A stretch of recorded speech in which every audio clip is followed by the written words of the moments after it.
Hello guys, good morning. Meron tayo ngayong customer na bumili ng pang Vespa battery.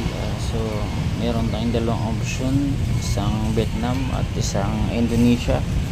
Bali po ang ginawa po ng ating customer is yung Indonesia dahil bis lang daw po sa stocks niya, naka YTX 7L po. I mean PTX 7L po.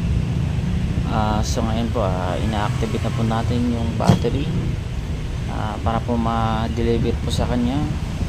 And yung process po natin para sa activation po is nasa 1 oras to 2 oras po ang hintayin kasi i-charge po natin yung battery.